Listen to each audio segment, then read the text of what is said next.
Jangan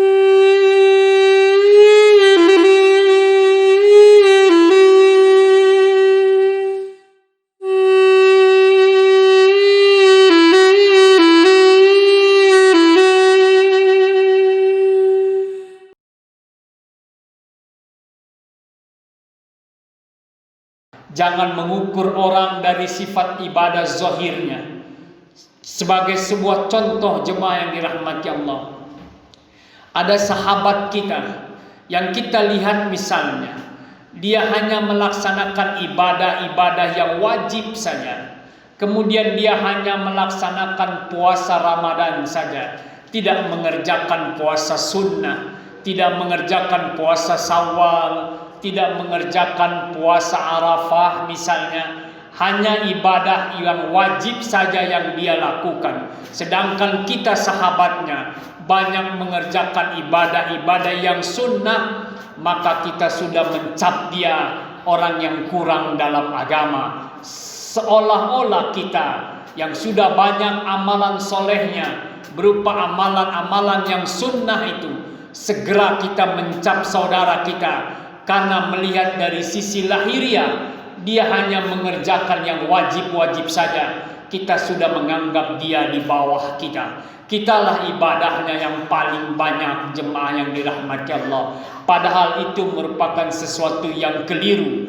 Berdasarkan sebuah hadis dari Nabi kita Nabi Muhammad SAW, di mana ada salah seorang Arab datang kepada Nabi dengan berkata, "Dullani ala amalin iza amiltuhu dakhaltu al-jannata." Ya Rasulullah, kata seorang sahabat bertanya kepada Nabi, "Dullani ala amalin iza amiltuhu dakhaltu al-jannata." Tunjukkan pada kami wahai Nabi, kata orang tadi, sebuah amal yang jika dia saya kerjakan, maka saya akan masuk ke dalam surga. Kemudian kata Nabi memberikan jawabannya. Yang pertama adalah kata Nabi, la tusyrik billah. Yang pertama, kamu jangan mensyirikatkan Allah Subhanahu wa taala. Yang kedua, kamu ibadah kepada Allah. Ta'budullaha wa la tusyriku bihi syai'a. Kamu ibadah kepada Allah dan tidak musyrik kepada Allah Subhanahu wa taala.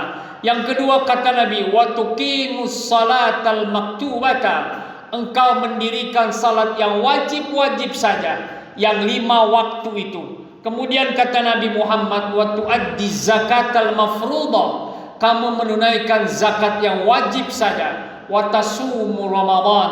Dan kamu berpuasa Ramadan yang wajib saja. Salat yang wajib, zakat yang wajib, puasa yang wajib, yang dilakukan oleh orang Arab tadi itu kata Nabi, dia akan menyebabkan masuk ke dalam surga. Kemudian kata Nabi kepada para sahabatnya yang hadir, jika engkau ingin melihat seseorang yang akan masuk surga, lihatlah orang tersebut yang bertanya. Artinya, siapa tahu sahabat kita yang tidak mengerjakan yang sunnah-sunnah itu, dia mengerjakan di rumah, jemaah yang dirahmati Allah. Kita sudah berburuk sangka kepadanya, seolah-olah ibadah kita lah yang paling banyak, karena ibadah dia itu hanya mengerjakan yang wajib-wajib saja. Itulah pekerjaan hati, jemaah yang dirahmati Allah. Sehingga para ulama kita dalam kitab-kitabnya membahas berbagai macam-macam daripada obat hati kita itu, meningkatkan hati kita menjadi bersih itu.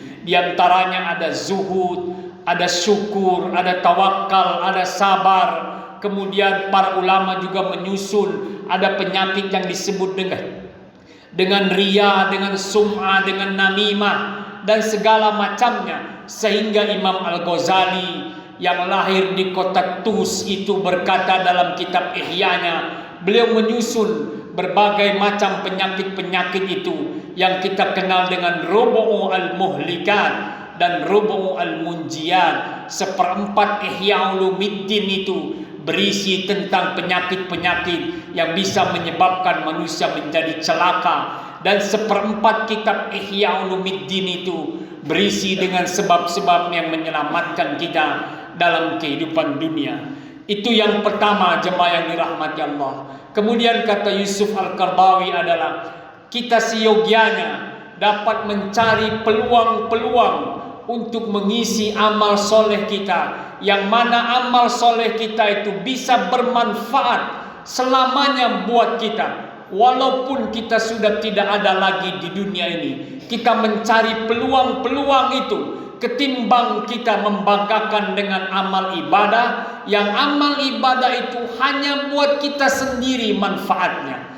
Jemaah yang dirahmati Allah, bukan berarti kita tidak boleh mengerjakan amal yang pribadi, tetapi siogianya kata beliau, kita mencari peluang yang amalnya itu bermanfaat lebih buat kita dan akan selamanya kekal abadi. Jemaah yang dirahmati Allah, kalau sebagai contoh misalnya kita salat duha 2 rakaat, itu pahalanya hanya kembali kepada kita. Tetapi jika kita beramal soleh dengan ilmu kita, kita ajari orang lain sehingga orang lain menjadi paham, kita ajari orang lain sehingga dia mengerti, maka tak kala kita sudah tidak ada di dunia, orang menjadi bermanfaat dengan amal kita, kita akan menerima pahalanya terus selama amal ilmu yang kita ajarkan kepada orang itu diamalkan oleh orang itu. Berdasarkan sabda Nabi dalam hadisnya, inna mimma yalhaqul mu'mina min amalihi wa hasanati ba'da mauti, bahwa ada 7 amal kata Nabi yang akan mengantarkan seseorang menerima amal itu walaupun dia sudah tidak ada lagi di dunia itu.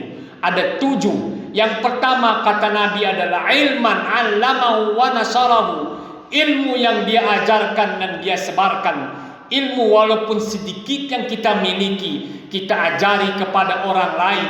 Pengajaran ilmu itu dia bukan hak prerogatif dari para ustaz. Siapa saja kita bisa mengajari kebaikan.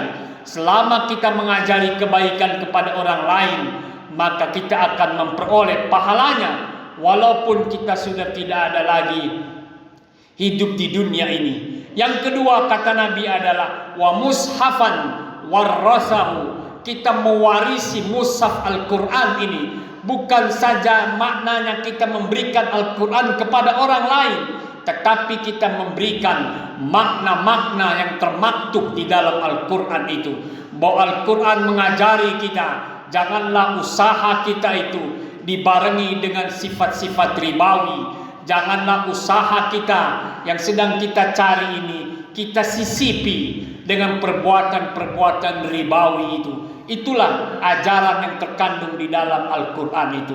Yang kedua, yang ketiga kata Nabi adalah waladan salihan tarakahu, kita meninggalkan generasi di belakang kita, orang-orang yang akan selalu mendoakan kita, memberikan kita doa tak kala kita sudah tidak ada lagi.